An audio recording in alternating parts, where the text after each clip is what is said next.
وفاكهة وأبا متاعا لكم ولأنعامكم.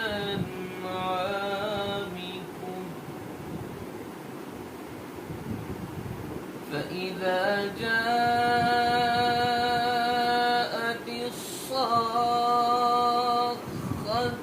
يوم يفر المرء من أخيه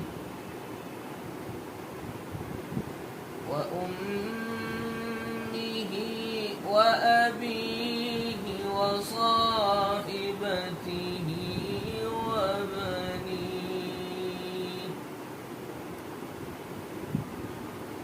لكل امرئ منهم يومئذ شأن يغنيه.